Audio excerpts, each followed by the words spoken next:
It started over dinner, the kind of family meal that looks picture perfect if you don't know the people sitting around the table. My sister, Samantha, had just finished talking about her foundation's latest gala. Her husband, Richard, was bragging about defense contracts like they were family trophies. My parents smiled, proud of their successful daughter and her wealthy husband. Then it was my turn.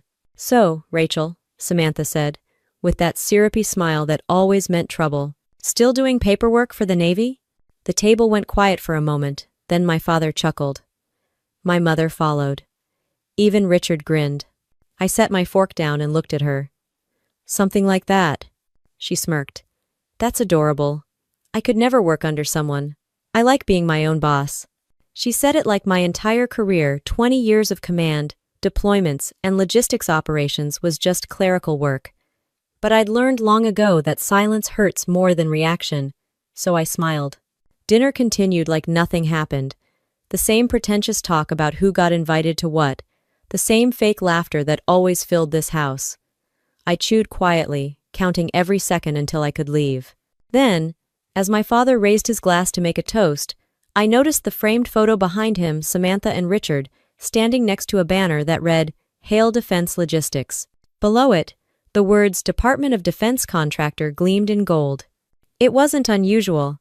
Richard's company handled supply chain work for several military bases. But what caught my eye was the small logo in the corner. Carter Foundation, Partner in Service. My family had always been good at turning favors into philanthropy. "Rachel," my father said suddenly, "you've been quiet. How's the Navy treating you?" I looked back at him, steady. "Same as always. We serve, we protect, we follow the rules." He nodded like he didn't hear a word I said.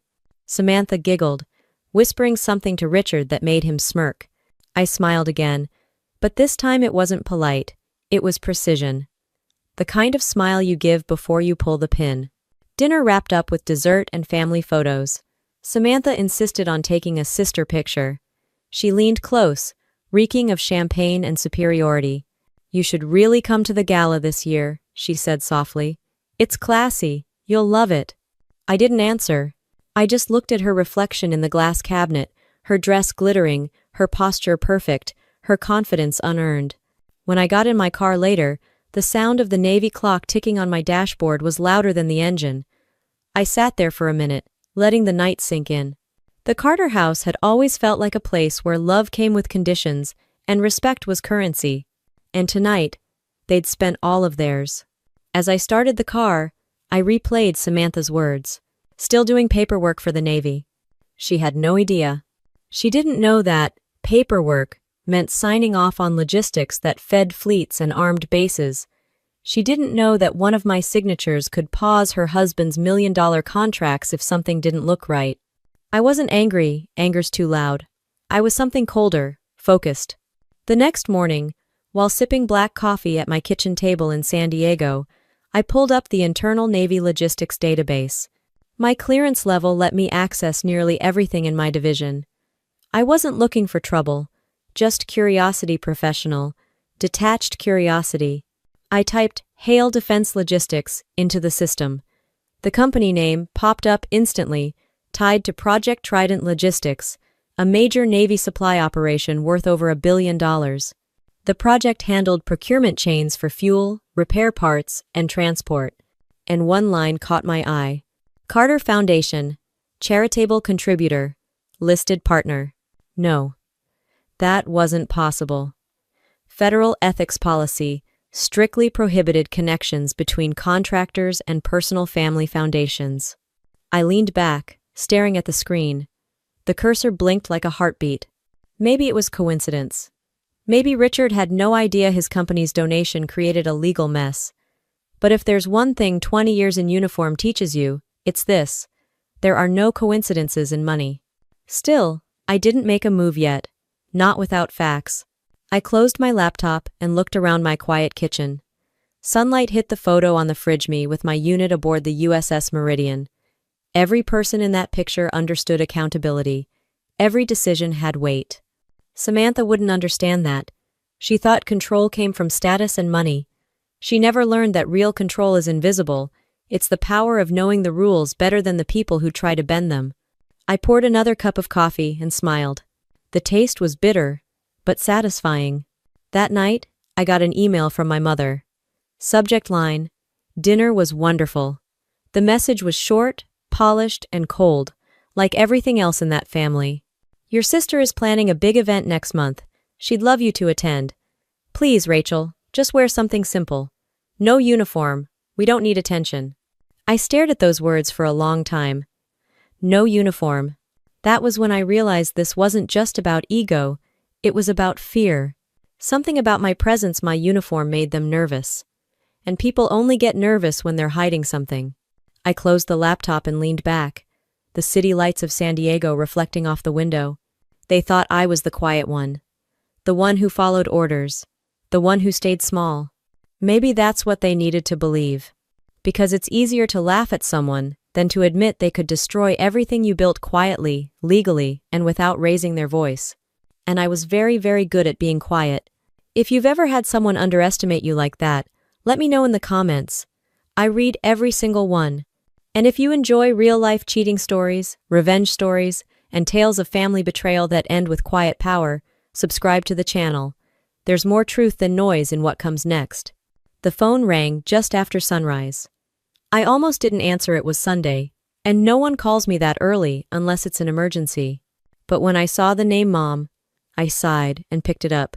Rachel, honey, she started, her voice overly sweet. Did I wake you? No, ma'am. I was up. I just wanted to check in after dinner. You seemed quiet. There it was again, quiet.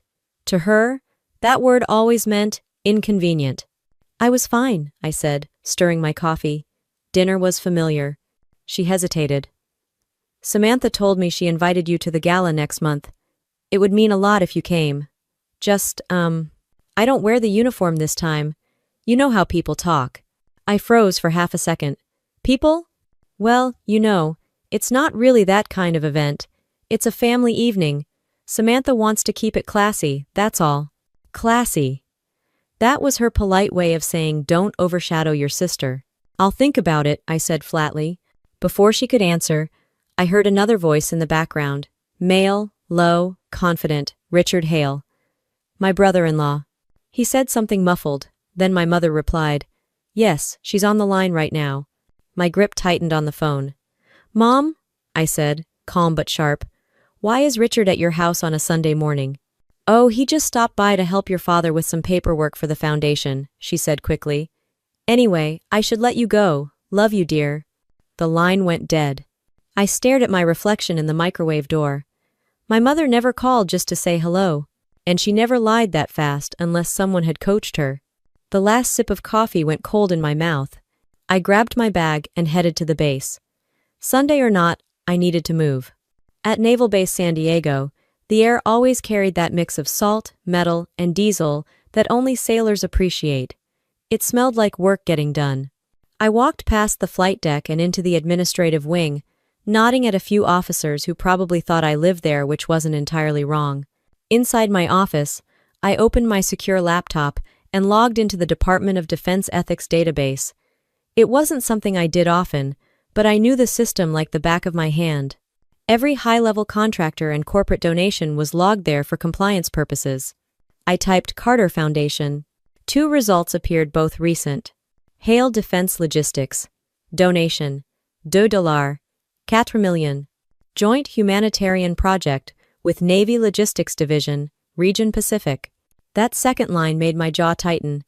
Region Pacific was my jurisdiction. It meant my sister's foundation wasn't just hosting fancy dinners, it was financially connected to the same military logistics network I oversaw. I leaned back, letting that sink in. The Navy doesn't tolerate even the hint of conflict of interest, especially not with federal contracts. And if my family was tangled up in one, it could stain more than their reputation, it could drag mine down too. I reached for my phone, then stopped. No. Calling Samantha would tip her off, and calling my mother would only end with, Rachel, please don't make trouble. Instead, I opened a new document and started writing a preliminary ethics concern report. It wasn't an accusation, just a flag. A quiet notification to the Naval Audit Division that a personal conflict might exist involving a contractor and a family foundation. Every word had to be precise. I didn't include names beyond what was already public, just facts. No emotion, no commentary. When I finished, I reviewed it once, then hovered my cursor over send. My heart didn't race. My hands didn't shake. I just exhaled slowly and clicked. Somewhere in Washington, a server recorded the timestamp of that report, 9:42 a.m. Pacific Time. From that moment, a small process had begun, one that could unravel everything my sister thought she controlled. I closed the laptop and rubbed my temple. The silence in my office felt heavier than usual. Admiral? I looked up. Lieutenant Miles Grant stood in the doorway holding a file. He was young, sharp, the kind of officer who still believed the system worked perfectly. "Morning, sir." "Sorry, ma'am," he corrected quickly. "Didn't mean to interrupt." "It's fine, Miles. What do you need?" "Just the Trident update. Logistics is on schedule, but there's chatter about new vendor audits." "Should we prepare documentation?" "Always," I said, signing the form he handed me.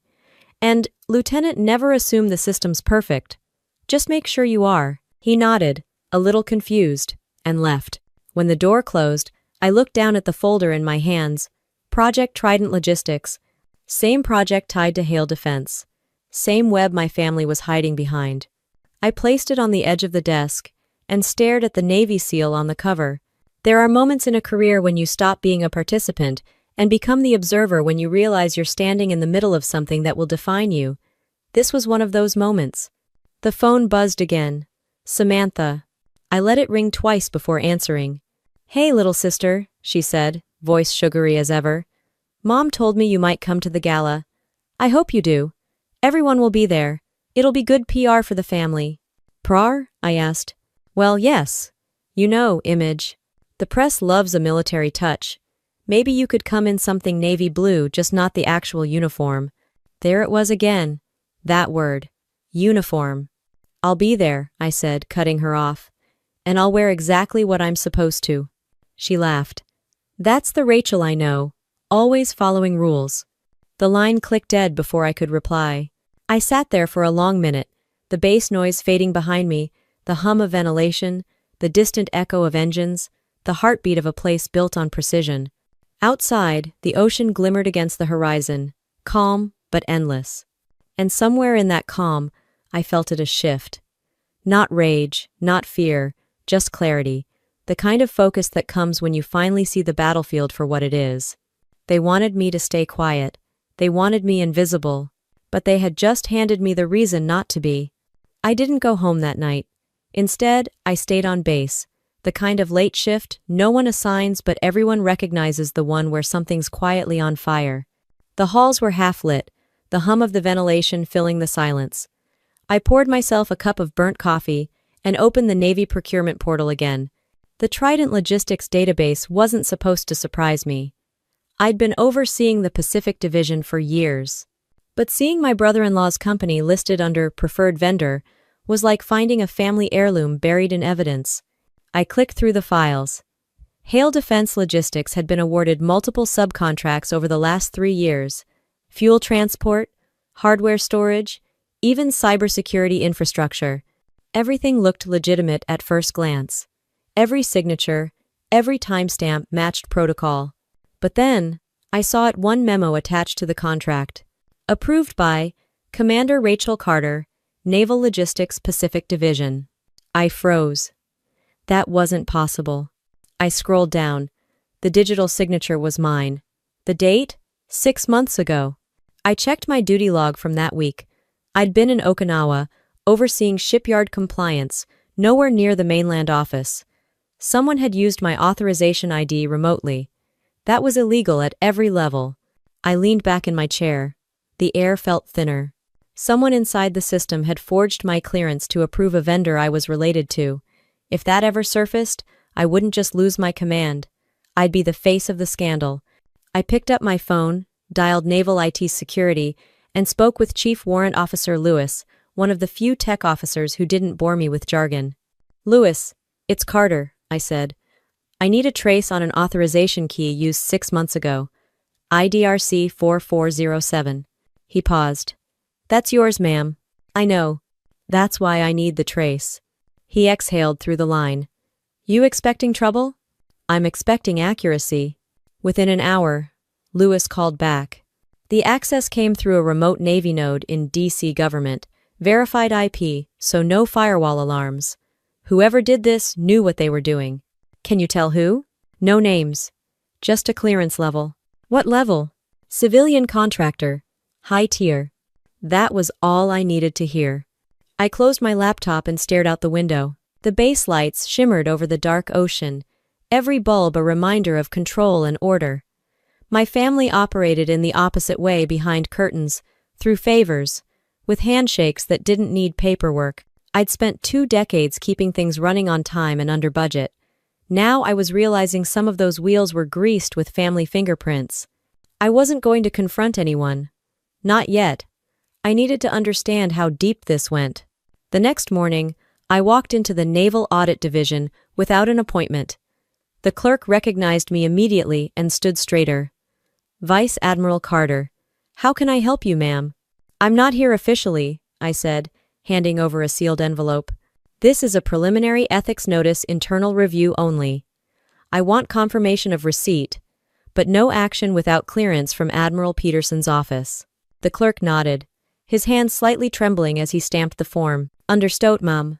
That paper would trigger a background sweep of every vendor linked to the project. Not an investigation, just a quiet look.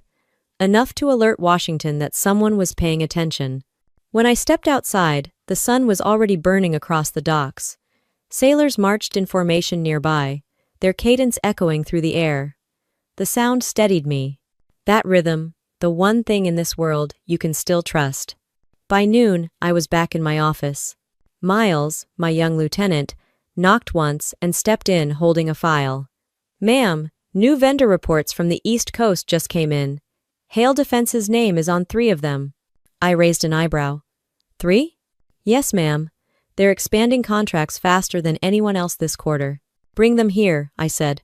He placed the folders on my desk and lingered for a second. Ma'am, off the record, people say your sister's connected to that company. Is that true? I looked up. His tone wasn't gossip, it was curiosity, maybe even concern. People say a lot of things, Lieutenant, I said. The truth usually comes out in the audit. He nodded and left, closing the door softly behind him. The room felt smaller after that. I opened the file and scanned the documents again, this time paying attention to the numbers in the fine print. Each contract included charitable donations routed through Carter Foundation as part of their community engagement. Smart. Legal on paper. Dirty in practice. I made a note. Cross-check donation channels divided by verify shell contributions. When I looked up, the clock on the wall read 18:03. Outside, the sun was slipping behind the hangars, washing the sky in dark gold. I hadn't eaten since morning, but I didn't feel hungry. I powered down the computer and grabbed my coat. Before leaving, I stopped at the door and glanced back at the glowing screen of my secure phone, 2 missed calls from Mom and 1 from Samantha. They never called that much unless something was wrong, or unless someone had told them that their names had just been quietly filed in a federal system they didn't know existed. I turned off the lights and walked down the hall. My footsteps echoed on the tile floor, measured, steady, deliberate. That's the thing about silence. People mistake it for peace, but in the right hands, it's just another weapon. As I reached the exit, I passed the giant Navy emblem carved into the marble wall. I paused, my reflection overlapping the anchor. If Hale Defense thought they could hide under family connections, they were about to learn something my sister never did. Rank doesn't just give you power, it gives you the patience to wait for the exact moment to use it. The night air outside was sharp and clean. The base lights flickered across the water like quiet signals. I walked toward my car, the phone buzzing again in my pocket. I didn't answer. Not yet. The gym was empty that morning, just the hum of the ventilation and the rhythmic slap of my shoes against the floor.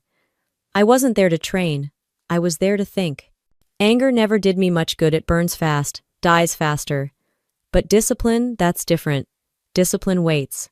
As I started another set, A song from the overhead speakers dragged me backward back to Annapolis the night before graduation. Samantha had come to visit, wearing a cocktail dress too expensive for a Navy base. She'd looked around the dorms and laughed. "You're really doing this, huh?" she'd said, spinning a coin on my desk. "Living on rations and rules?" I'd smiled then, too. "Someone has to." "You're wasting your time, Rachel. No one remembers the quiet ones." That line stuck. It became the background noise of my 20s, my 30s. Every deployment, every sleepless night, every mission report, it was always there, that voice. And every time someone underestimated me, I learned how to use silence as a blade. The memory faded as the gym door creaked open. Lieutenant Miles walked in, holding a file. His uniform was crisp, his face too eager for the hour. "Ma'am," he said, trying to catch his breath. "We got an internal notice from D.C." I grabbed a towel and motioned for him to follow. "Walk with me." We cut across the corridor toward my office. The early sun hit the hallway windows, bright and clinical. "What kind of notice?" I asked. "Federal audit request. Preliminary, for Project Trident. It's routine, but—" he hesitated. "They flagged a potential ethics overlap. Contractor donations tied to private family foundations. The example listed is Carter Foundation." I stopped mid-step. "That's not coincidence." "No, ma'am." He handed me the folder. The form was standard government gray, with language that danced around the real issue. Suspicion of conflict between Hale Defense Logistics and Carter Foundation. It didn't say investigation, but it didn't have to. "Who initiated it?" I asked. He swallowed. "It came from Naval Audit Division, but it's signed off by Admiral Peterson."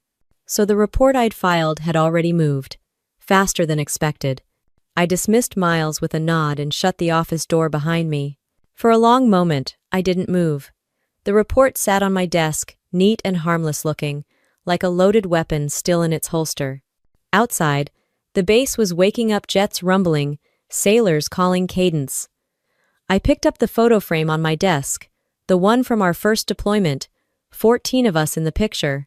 3 didn't make it home. You don't go through something like that and then play games with ethics. I set the frame down and opened my laptop. My sister's name wasn't on any official record, of course. She was too careful for that. But Richard's name was on every page, every contract, every check. They thought the uniform was a prop, something to brag about at parties. They didn't understand that the uniform comes with rules, and rules always lead to accountability. Around noon, my secure line buzzed. "Carter," I answered. "Admiral Peterson here." "Sir." "I read your preliminary report," he said. "You've stirred something. Good instincts, but you know what comes next." "Yes, sir." "I'm approving an internal ethics review. Quiet, limited personnel. You'll have clearance to monitor but not interfere. And Rachel," he paused, "I know what it's like when family gets caught in the line of duty." "You sure you're ready for that?" "I was ready the moment they used my name," I said. He exhaled. "Then move carefully. Integrity has teeth, and it bites everyone." The call ended. I sat there, listening to the dial tone fade into silence. That evening, I drove back to my apartment overlooking the bay.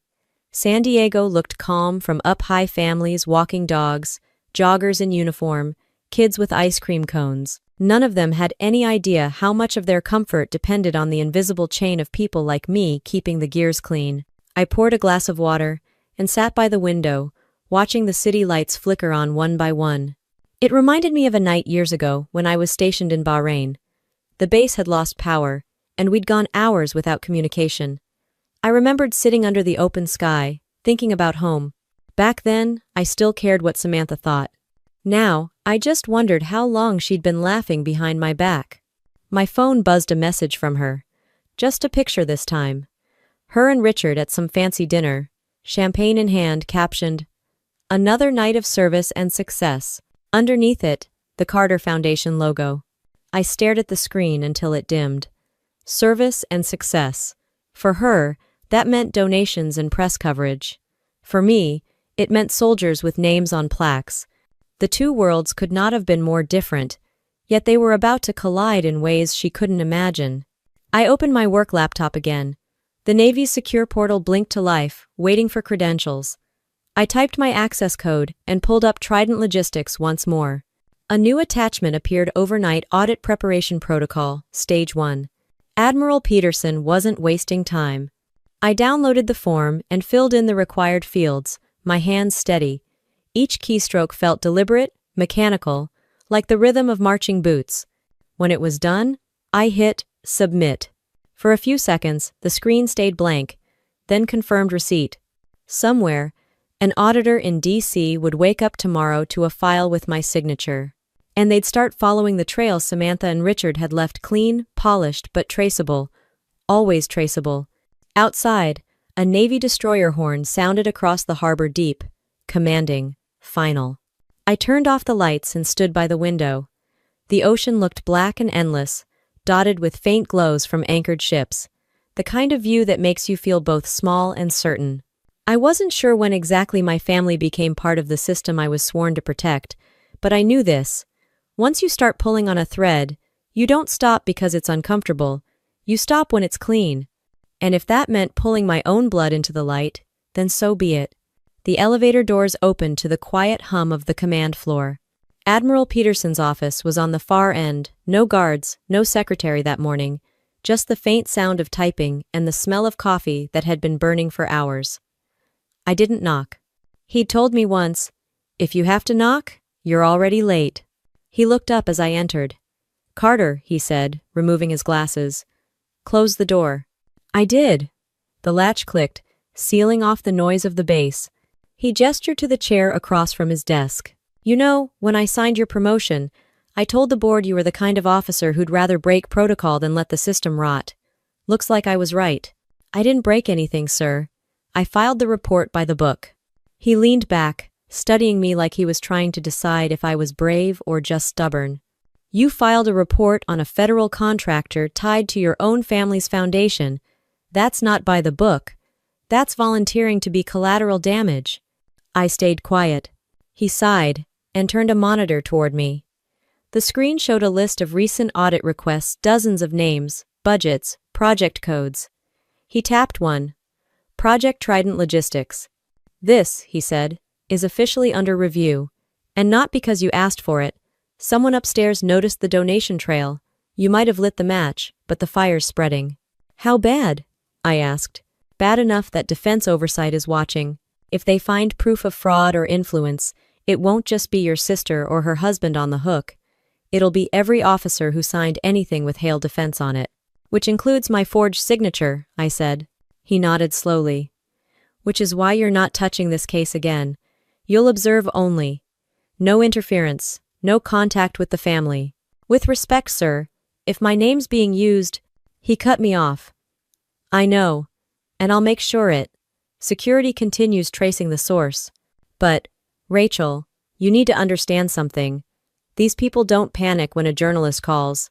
They panic when a Carter does." His tone softened. "You're in dangerous water. And not because of what you did, but because you did it right." He let the words hang. For a moment, I wasn't in that office. I was 10 years old again, standing in my father's study while he told Samantha she'd make the family proud and told me I should find a stable government job. Funny how those words turned out. "Sir," I said finally, "I won't let this get buried." Peterson's gaze didn't waver. "Then make sure you don't get buried with it." He reached into his desk drawer, pulled out a small folder, and slid it across to me. "Here's what you're cleared to see. The rest let the auditors handle. I'm giving you room to breathe, not room to fight." I opened the folder.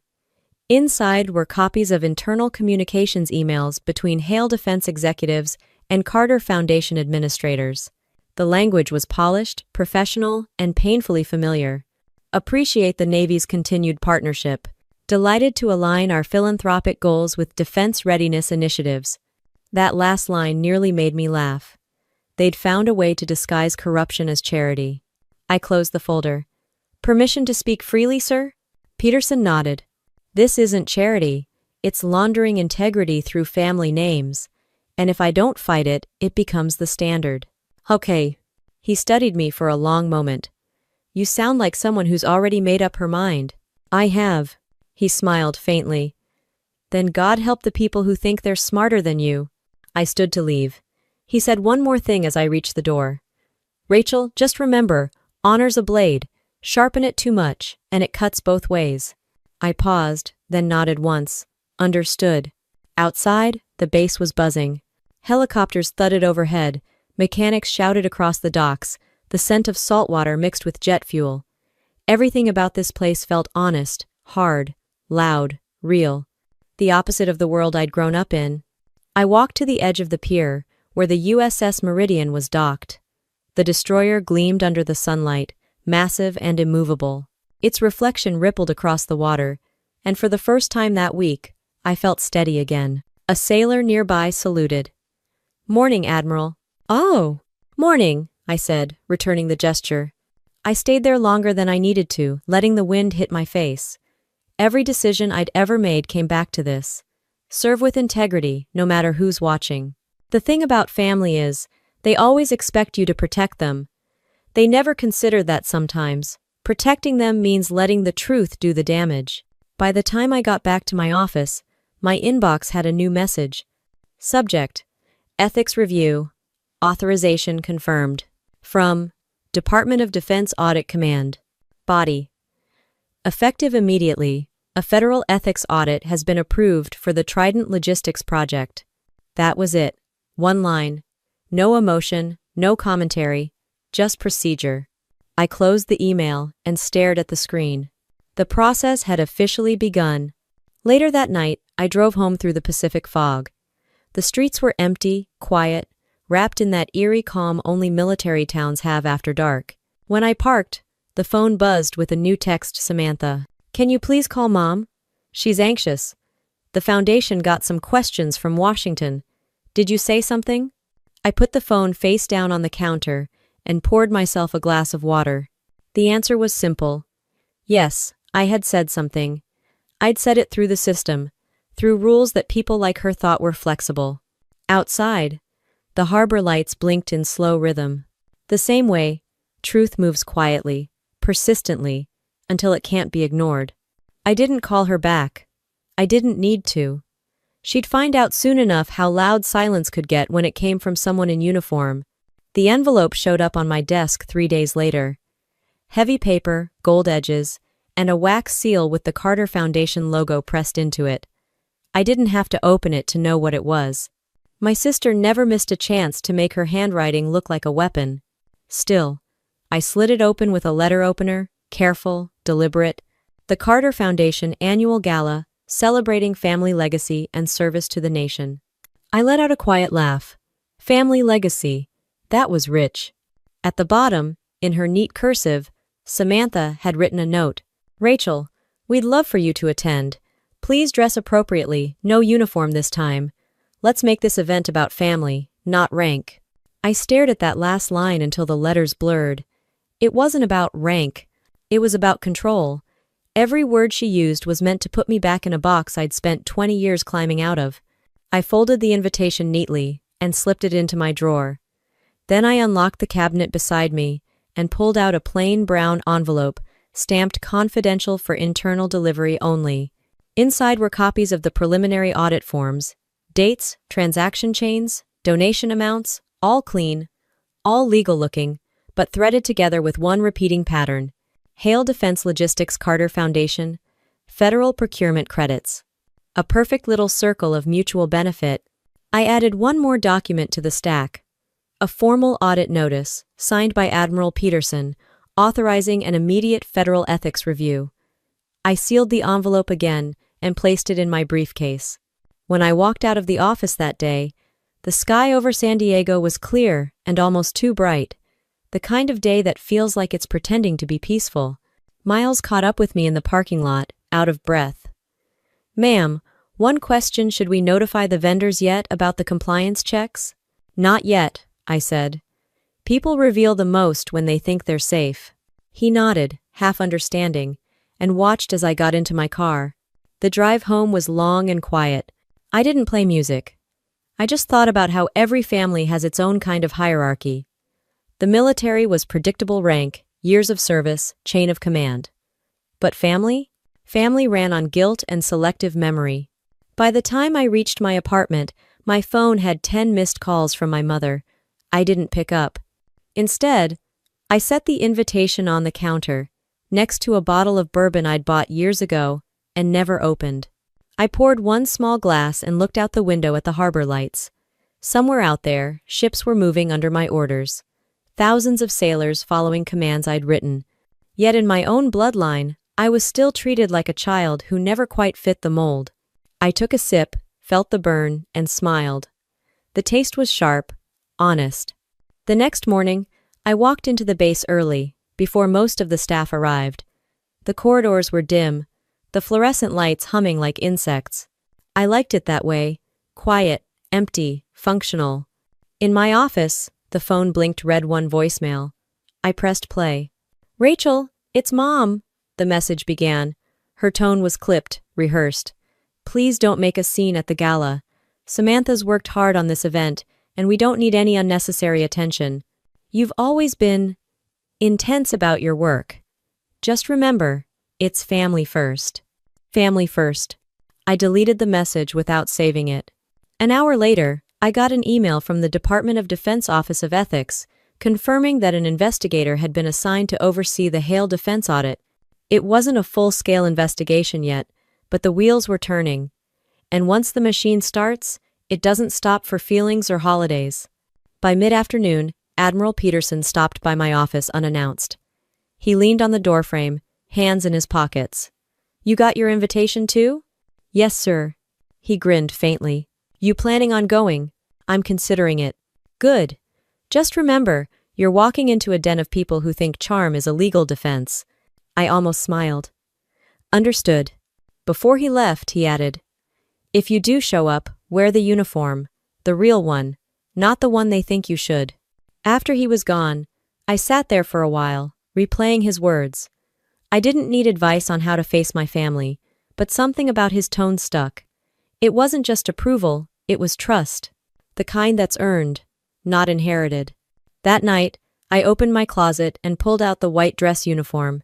It hadn't been worn since the last naval ceremony in D.C., pressed, perfect, waiting. I ran a hand over the silver insignia on the shoulder. 3 stars.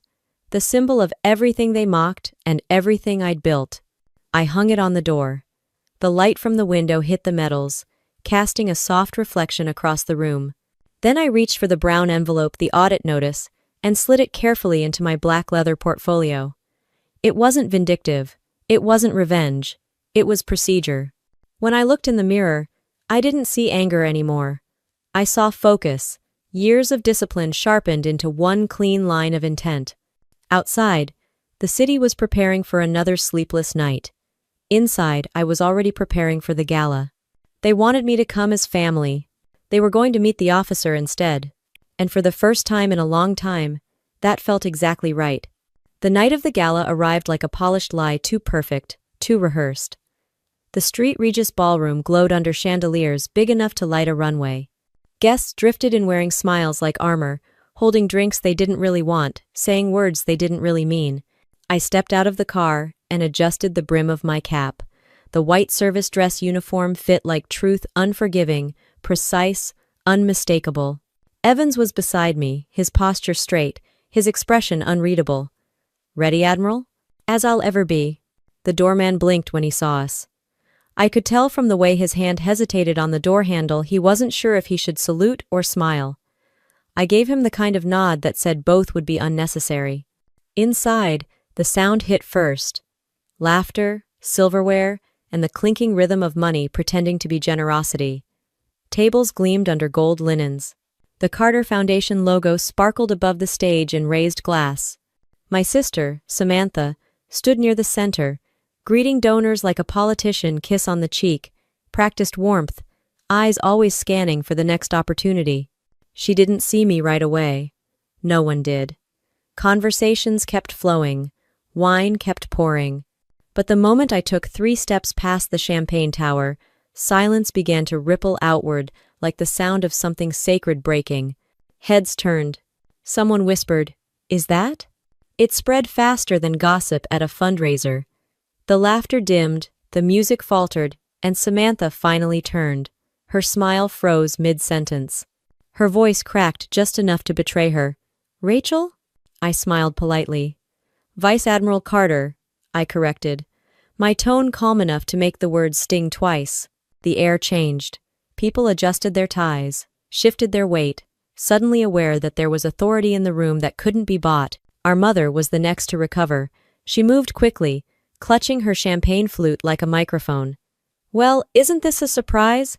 Rachel, dear, I thought we agreed you wouldn't—" "Wear the uniform?" I said. "You did mention that." I didn't raise my voice. I didn't need to. The quiet was louder than anything I could have said. From the corner of my eye, I spotted a man in a navy suit with a silver tie. Richard Hale, CEO of Hale Defense Logistics. The same man whose company had just triggered a federal ethics audit. He was standing beside my father, whispering something with a strained smile. I walked toward them slowly.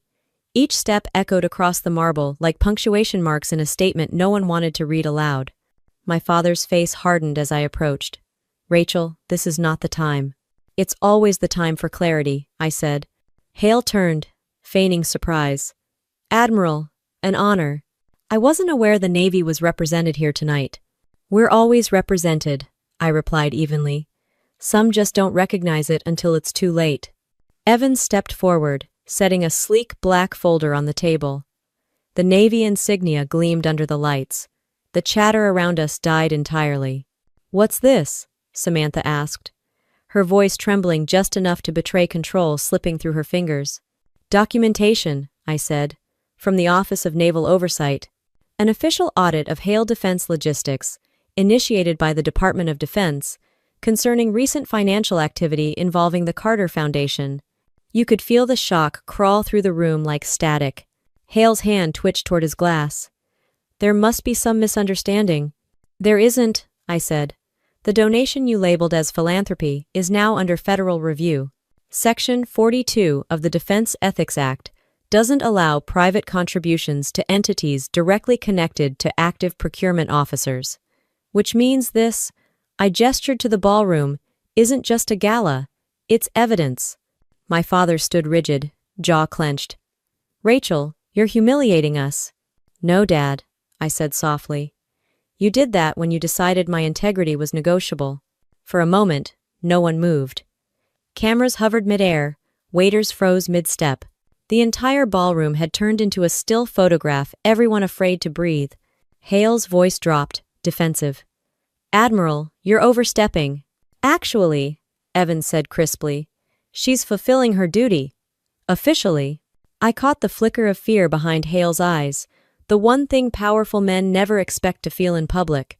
Across the room, my mother was trying to smile through her panic. She reached for my hand, whispering, "Please, Rachel, not here. Not like this. Ed." I looked at her, then at the rows of guests watching, the chandeliers reflecting in their glasses like searchlights. "This is exactly where truth belongs," I said. "In the same room where reputation tried to bury it." Evans lifted the folder slightly. "We'll need signatures confirming receipt of audit notice." Hale hesitated, then picked up the pen. His hand shook as he signed, the ink scratching across paper that suddenly weighed more than gold. When it was done, Evans closed the folder and stepped back. The sound of the latch clicking shut was the only thing anyone heard for several seconds. Then I looked at Samantha. "You once told me no one remembers the quiet ones." She didn't answer. She couldn't. I leaned in just enough for her to hear. "Turns out, they remember the ones who show up when it counts." The orchestra hadn't played a note since I walked in. No one dared start it again. I turned to Evans. "Secure the documents." "Ed." "Yes, Admiral." As he left with the folder, I straightened my cap, turned back to the guests, and smiled. "Enjoy the evening, everyone. It's a beautiful night for accountability." The room didn't erupt. It didn't gasp. It just stayed still because silence has its own kind of applause. I walked out through the same doors I came in, the sound of my heels on marble echoing like finality. The cool night air hit my face, and I exhaled for the first time all evening. Across the street, the city lights shimmered on wet pavement, reflecting gold and white like mirrored command stripes. Evans waited by the car, holding the folder like a relic. He opened the door, But before I stepped in, he said quietly, "They'll never forget that entrance." I smiled faintly. They weren't supposed to. Then I got in, and the car pulled away, no music, no small talk.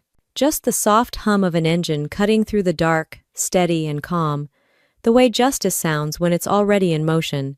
The morning after the gala broke with the kind of sunlight that pretends nothing happened. My phone was already vibrating before I opened my eyes. Emails, voicemails, news alerts, all carrying the same word in bold: audit.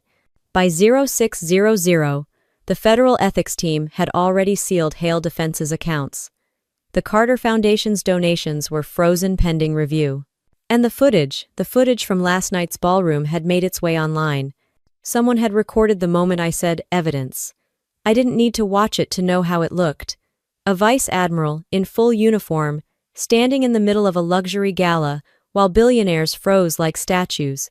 Truth had gone viral in less than 8 hours. Evans showed up at my door holding 2 coffees and a look that said, "You started something you can't undo." "Morning, Admiral," he said. "Morning," I replied, still scanning my inbox. He placed the coffee on my desk. "Command wants a statement." Statement or apology? They didn't specify. "Then they'll get the first one." He smiled just a little. "Figured you'd say that." Outside the window, the Pacific shimmered under the rising sun, calm and merciless. I straightened the stack of folders on my desk and opened the latest report from Naval Oversight. The first line was clean and brutal. Subject: Hale Defense Logistics. Compliance Audit Active. Trigger source: Vice Admiral R. Carter. No ceremony. Just fact. By 0700, the command center was alive again. Rows of officers behind glowing screens, voices trading data, the low hum of systems at work. When I walked in, the room quieted instinctively. "Carry on," I said. They did, but with a different energy, the kind that follows when your commanding officer just made national news. Peterson's face appeared on the main screen moments later, the background behind him filled with white walls and the seal of the Department of the Navy. "Admiral Carter," he began, his voice clipped but steady. "You managed to turn a private event into a compliance milestone. Congratulations, I think." "With respect, sir," I said, the milestone was overdue. His mouth twitched, half irritation, half reluctant admiration. "Be that as it may, this thing is bigger than you now. The Secretary's office wants containment. No interviews, no leaks, no comment beyond official protocol." "Understood. And Rachel," his tone softened, "whatever comes next, stay precise. The Navy can't afford passion right now. It needs proof." "Yes, sir." The feed cut off. Evans exhaled. He didn't look too angry. "That's because he knows I didn't lie." He gave a short nod. "Then what's the next step?" "Paperwork," I said. "Lots of it. And sixting." We spent the next 5 hours coordinating reports, cross-checking documentation, and responding to legal counsel. The phone rang non-stop. Some calls were supportive, some weren't. One came from my mother. I didn't answer. By noon, the news outlets had settled on their headline: Vice Admiral exposes defense corruption at charity gala, family ties under fire. Neat, sharp, just sensational enough to keep the public entertained. Evans scrolled through the article on his tablet and read aloud.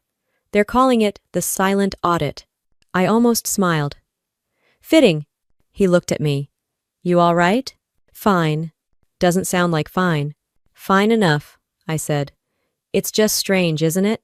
You spend a lifetime fighting to keep things invisible, and the first time you speak, the world actually listens." He didn't answer. He didn't have to. That afternoon, we received confirmation that Hale Defense's CEO, Richard Hale, had been taken in for questioning. The Carter Foundation's accounts were being traced.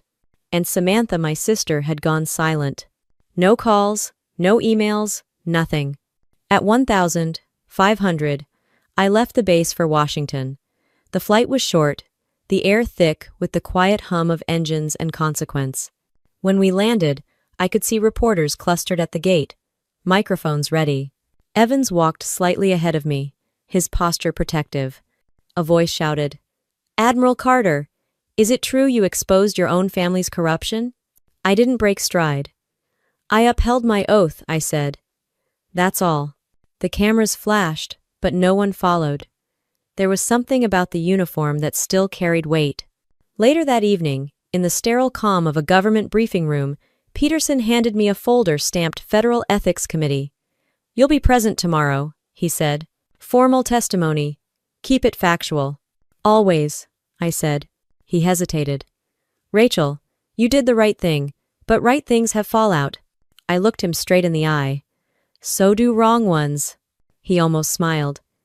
You really are your father's opposite. Thank God for that. After he left, I sat alone in the room for a while.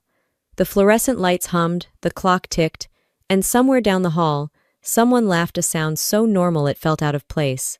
I pulled the pen from my pocket and began signing the preliminary statements one by one. Each line was an anchor, each word a record of accountability. When the last page was done, I leaned back in the chair and closed my eyes. This wasn't revenge. It was repair, the slow, methodical kind that doesn't look heroic, just necessary.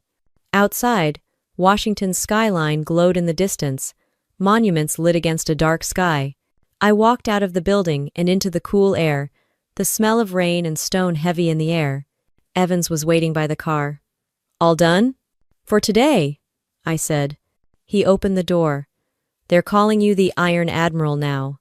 I laughed quietly. That's what they call women who don't apologize. He grinned. Then maybe we need more of them. As the car pulled away, I looked out the window at the Capitol dome. The city gleamed like it was made of order. But underneath, I knew better nothing in Washington was ever clean.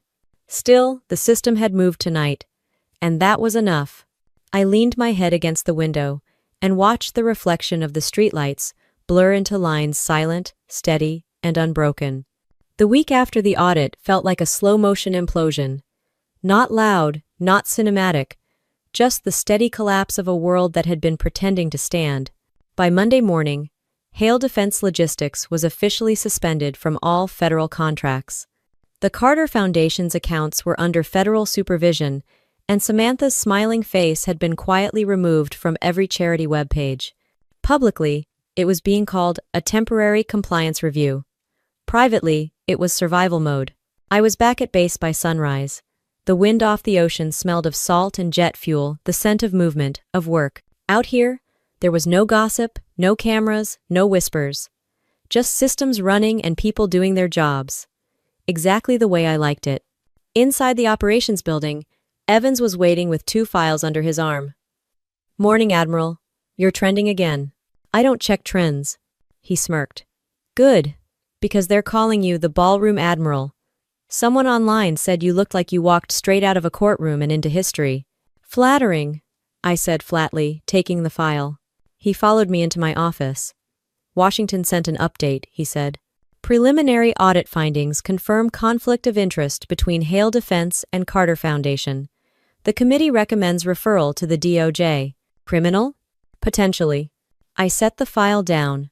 The weight of the words didn't hit like pride, it hit like gravity. You don't celebrate when justice moves forward. You just make sure it doesn't stop halfway. Evans hesitated, then added, Your sister's been trying to reach you. Called 4 times this morning. I'm aware.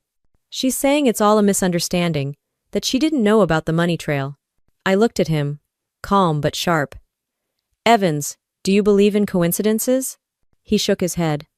Not in finance. Exactly. I turned back to the window. Outside, sailors marched in formation, their voices echoing across the docks. Each step sounded like clarity. By mid-afternoon, the call finally came through, not from Samantha, but from our mother. The moment I heard her voice, I knew it was bad. Rachel, she said, trembling, the press is camped outside the house.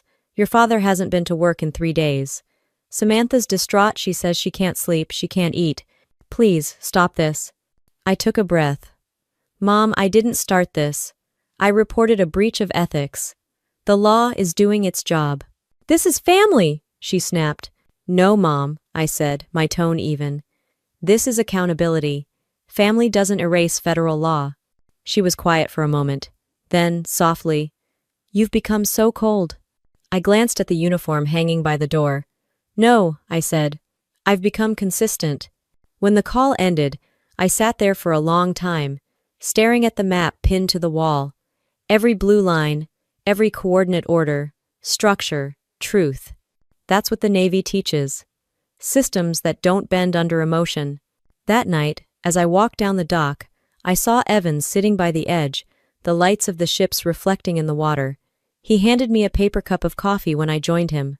"Rough day?" he asked. "Normal one," I said. He nodded toward the sea. "You ever regret it? Doing what's right?" He shrugged. "Doing it when it costs everything." I didn't answer right away. The waves lapped against the concrete, slow and steady. "When you join the service," I said, "they tell you that integrity is the backbone of command. What they don't tell you is how lonely it gets when you're the only one standing straight." He was quiet for a while. Then he said, "You think your sister ever understood that?" "She understood control." "That's not the same thing." The next morning, headlines confirmed it. Federal Ethics Committee recommends criminal investigation. The photo underneath was of Samantha, walking out of her foundation's office, surrounded by reporters. Her hair was perfectly styled, but her expression, that old superiority, was gone. The caption read, "Carter family faces public reckoning." In a strange way, I felt nothing. No joy, no satisfaction. Just quiet confirmation that truth eventually lands, even if it takes the long way. Later that afternoon, Peterson called. "You're officially clear," he said. "The department reviewed your involvement. No reprimand, no disciplinary action. You did everything by the book."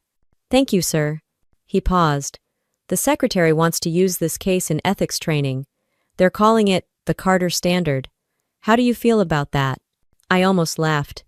"That it sounds like something my sister would have trademarked." He chuckled. "Well, consider it poetic justice." When the call ended, I sat back and let the silence stretch. The kind that isn't empty, just earned. That evening, I drove out to Point Loma, where the cliffs drop straight into the Pacific. The air smelled of salt and eucalyptus, the wind cold enough to sting. From up there, the ships looked small, even the destroyers. It reminded me how perspective works. From a distance, every storm looks manageable. I stayed there until the sun dipped below the horizon. The sky turned from gold to gray, then to the deep navy blue that feels like home. On the drive back, my phone buzzed again. This time, it wasn't a call. It was a message from Samantha. "You didn't have to destroy us to prove a point." I stared at it for a moment, then typed back one line. "I didn't destroy anything. I just stopped pretending it was whole." Then I put the phone away and turned the radio on the base frequency, calm and mechanical. The voice on the other end, "Read the evening weather report." Steady and impersonal. Visibility clear. Winds calm. All systems operational. I watched the road stretch ahead, lights flickering in the distance. Somewhere behind me, the empire of pretense was falling apart. But out here, everything was still working exactly as it should. The official notice came on a Tuesday. It wasn't loud, it wasn't televised, it was just an email marked confidential from the Department of Defense Policy Board. The subject line read, "Implementation of Revised Ethical Procurement Standards, Carter Protocol." I stared at it for a long minute before opening it.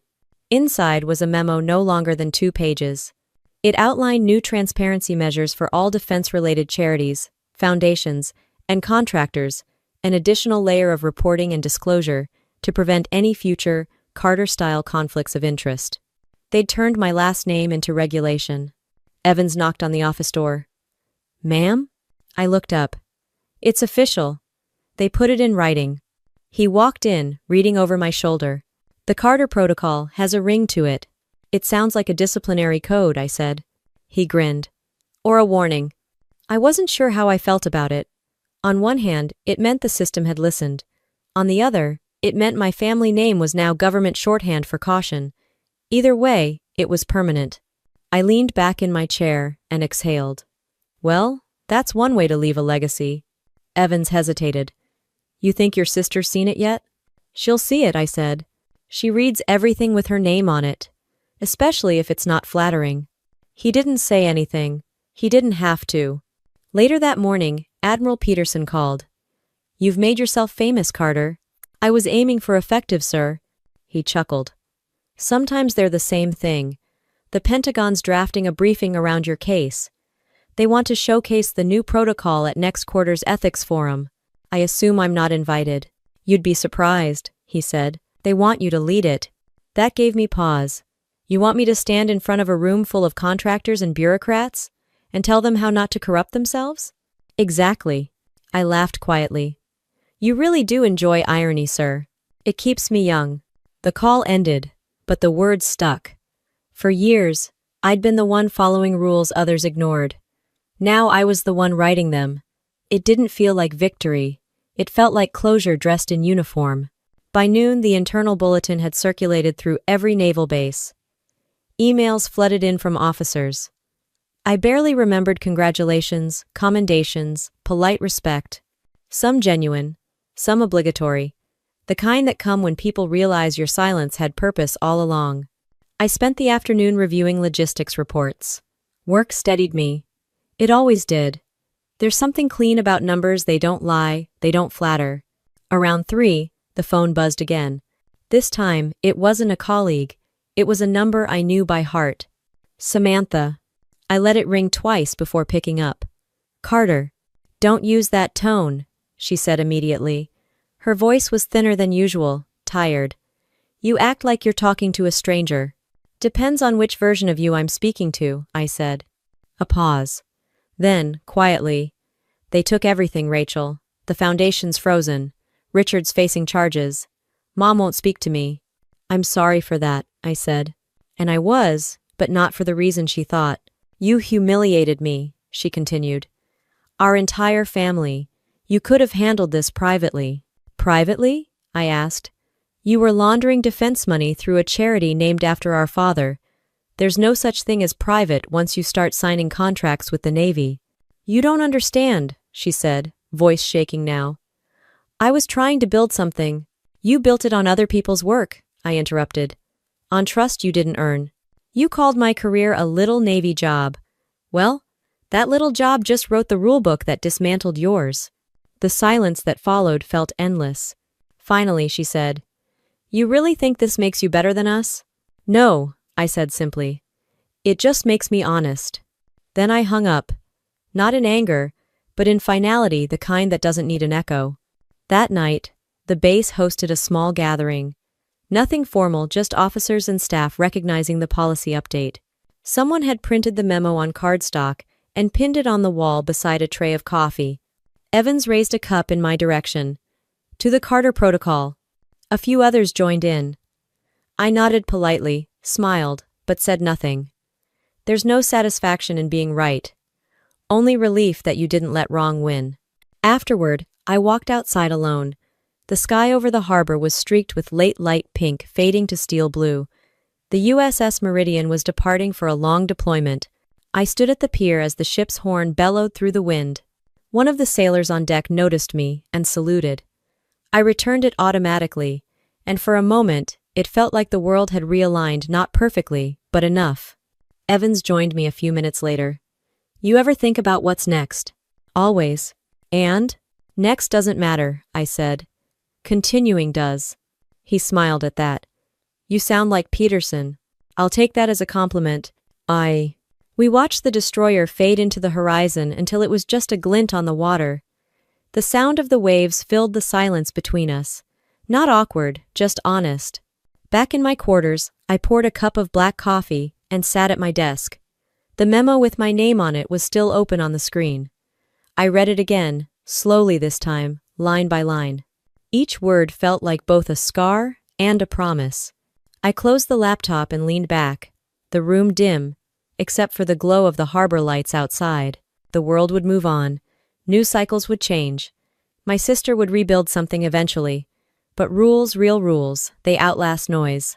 And somewhere, another officer would make a hard call someday and find the space to do it because of a line called the Carter Protocol. That was enough. The letter came folded inside a plain white envelope with no return address. It had been forwarded from my mother's house, postmarked 2 weeks earlier. The handwriting was unmistakable, slanted, sharp, the way Samantha used to write her college essays when she wanted to sound smarter than everyone in the room. I set it on my desk and stared at it for a full minute before touching it. The paper felt heavy, expensive, the kind of stationery meant to impress people, not communicate with them. When I unfolded it, 3 sentences stared back at me. Rachel, I don't expect forgiveness. But I need you to know that I finally understand what you were protecting. You didn't expose us, you saved us from becoming worse than the lie. No signature, just her initials SCH, Samantha Carter Hale. For a long moment, I didn't move. The words weren't sentimental, they were stripped bare. Honest in a way she'd never been when she had something to lose. Evans knocked softly on the open door. Ma'am? I didn't want to interrupt, but the Pentagon confirmed your speaking slot for the ethics forum next month. I folded the letter once more and slid it into the drawer. Understood. He caught a glimpse of the paper before I closed it. From her? I nodded. Good news? Depends on what you call good. He didn't press. One of the things I liked about Evans was that he never tried to fix silence. He just let it exist. When he left, I turned toward the window. Outside, the bay shimmered beneath a wide blue sky. Training drills echoed faintly across the base orders, responses, motion, everything in rhythm. That rhythm had kept me alive through wars, storms, and moral crossfires. But family doesn't move in formation. It lurches, resists, pretends it's fine while bleeding from the inside. I picked up the phone and called Admiral Peterson. He answered on the second ring. Carter. Sir. Just confirming my participation for the ethics forum. End of chapter. Already on the list, he said. They want you to close the conference with a keynote. I almost laughed. A keynote on what, sir? How to lose your family in exchange for integrity? On why it's worth it, he said. We don't teach that part enough. He paused, then added, I saw the news this morning. Your sister stepped down officially. Statement said she's taking time to reflect and rebuild. Thought you'd want to know. I did. I bear. And Rachel, he said quietly, for what it's worth, I'm proud of how you handled all of it. You never once let it become personal. Sir, it was always personal. I just refused to make it emotional. He chuckled. Spoken like a true officer. After the call, I opened the drawer again. The letter sat there, patient. I unfolded it once more and read the last line again. You didn't expose us, you saved us. Saved. That word didn't sit comfortably. People like Samantha always looked for redemption once the cameras left. But maybe she meant it differently. Maybe for once, she wasn't asking for grace, just acknowledgement. That evening, the base hosted a small recognition dinner for the audit division. Nothing fancy folding tables, paper name tags, lukewarm coffee. The kind of event that would have made my sister's eyes roll. Evans sat across from me, flipping through a printout of the newly approved Carter Protocol Manual. They really did it, he said. Every single base now requires dual verification for all contractor-related donations. It's not perfect, I said, but it's better. He nodded. You know, you've changed the way people talk about ethics around here. I didn't change it, I said. I just stopped letting them whisper it. Halfway through dessert, if you could call a government-issued brownie dessert, Peterson appeared at my side. Carter, he said. They want you to say a few words. Aller. I frowned. This wasn't supposed to be a speech. Neither was the gala, he said dryly. That got a laugh out of me. I stood and walked to the front of the room. No podium, no microphone, just a group of tired officers who had done their jobs well. Integrity doesn't get you applause, I said. It gets you distance. It costs comfort, sometimes family. But it keeps the system clean, and that's the only way any of this works. A few heads nodded. Some clapped softly. Afterward, Peterson shook my hand. You've got a way of making silence sound powerful, he said. I've had practice, I replied. Later, when the room emptied, I stayed behind for a while.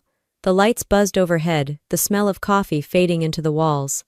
Evans passed by on his way out. Going home, Admiral? In a minute. When I was alone, I reached into my jacket pocket and pulled out the letter again. I read it one last time before folding it carefully and sliding it into my service record binder, right between the commendation for the Trident operation and my first deployment photo. Not as forgiveness, not even as closure, just as a record. The next morning, as the sun came up over the harbor, the ships began to move. Their white wakes trailed across the water like clean lines drawn over old stains. I stood at the pier, coffee in hand, the wind sharp and clear. The letter was still in my bag, tucked away but present. Evans joined me, his voice low. You ever think about what you'd tell her if you saw her again? I watched a destroyer push against the current. I'd tell her the same thing I tell every cadet who asks how to lead, I said. You can't control what people think of your choices. You can only make sure those choices can stand inspection. He nodded, quietly. The horn of a departing vessel rolled across the bay, deep, steady, commanding. I took one last sip of coffee and said, almost to myself, that's what command looks like. Then I turned back toward the base, ready for whatever came next, even if it was just another ordinary day that started with the sound of something honest moving forward. The morning of the inspection began before dawn. The base was quiet except for the sound of the flag rising against the wind, a hollow, steady rhythm that echoed across the docks. The kind of sound you feel in your chest more than you hear in your ears. I buttoned my uniform jacket and checked the alignment of my ribbons in the mirror. Every medal had its place, each one earned through years of small decisions. No one ever applauded nights of paperwork. Orders followed to the letter, the long discipline of doing the right thing when no one's watching. Outside, the horizon was still gray, the Pacific restless under the first hint of daylight. I walked toward the pier, coffee in hand, and watched the destroyer USS Meridian return from deployment. The ship cut through the mist with the precision of habit, steady, purposeful, alive. Evans approached from behind, carrying a folder. Morning, Admiral. Morning. They're expecting you in the hangar at 0900. The secretary's sending a live message for the ethics briefing. I took the folder from him and skimmed the contents. Final review notes for the Carter Protocol rollout. The same protocol that started as a footnote in an audit report and had now become Navy policy. You ready for your speech? He asked. I don't write speeches, I said. I give orders. He smiled faintly. That's what they call them now? I almost smiled back. Apparently. By the time we reached the hangar, the air smelled faintly of jet fuel and sea salt. Rows of officers stood at attention. Cameras had been set up for the broadcast, though I ignored them. Peterson stood off to the side, arms crossed, wearing the kind of look that mixed pride with relief.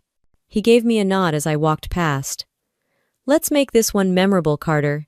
Sir, I don't do memorable. I do accurate. That's why it's memorable, he said, stepping aside. I took the podium. The screen behind me showed the Navy seal and the words, Ethics and Command. I didn't need to look at my notes. I'd been living this speech for years. Leadership isn't power, I began. It's restraint. It's knowing you could bend the rules and choosing not to. It's remembering that honor is not a headline, it's a habit. The hangar was silent, the kind of silence that feels earned. When I was a cadet, I continued, I learned that the Navy doesn't build character, it reveals it. The same uniform can look different on two people, depending on what they carry underneath it.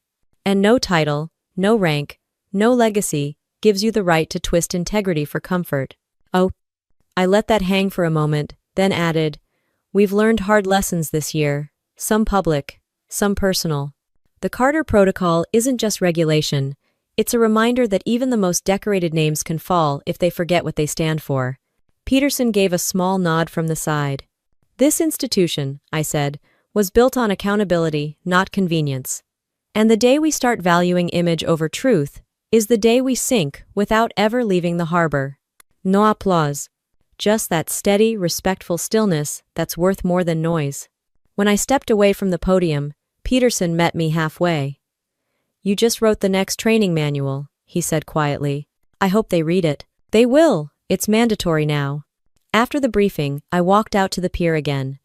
The day had cleared, the sky sharp blue against the silver hulls of the ships. I could hear distant laughter from the sailors on deck, the kind of laughter that comes after long duty hours when the weight finally lifts a little.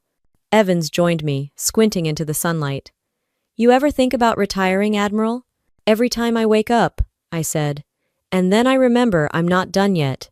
He nodded. You think your sister saw the broadcast? Maybe. But that wasn't for her. He didn't ask who it was for. He just stood beside me, silent, the way good officers do when words would only get in the way. The sound of the waves hitting the docks carried a steady rhythm, syncing with the faint hum of the engines from ships preparing for departure. I reached into my pocket and pulled out a small folded paper, Samantha's letter. It had been there since the day it arrived, edges worn now, corners softened from habit. I read the last line again, quietly. You didn't expose us. You saved us from becoming worse than the lie. Maybe she was right. Maybe in some strange way, this was her peace offering. Or maybe it was just the truth finally surrendering. I folded it back up and tucked it into my pocket. From across the water, the Meridian's horn sounded deep, measured, commanding. It rolled across the harbor, over the buildings, and into the open sea.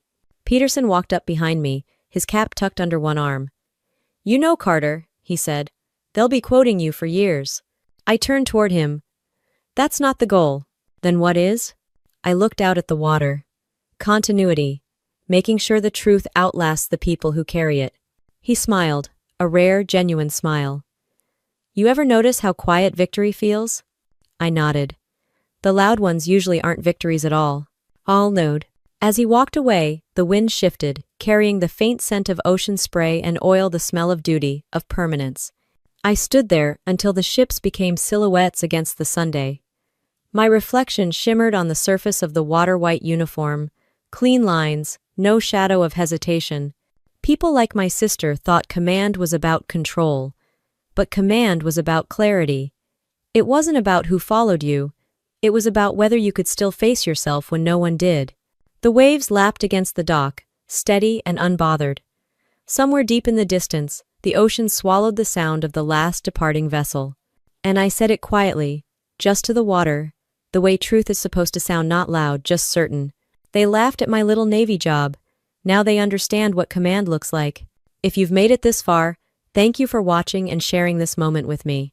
This channel tells stories about choices, justice, and quiet redemption, from cheating stories to revenge stories to the ones about husband betrayal that remind us how truth always finds its way. If that's the kind of story you believe in too, don't forget to subscribe, leave a comment, and stay for the next one, because sometimes the quietest stories are the ones that hit the hardest.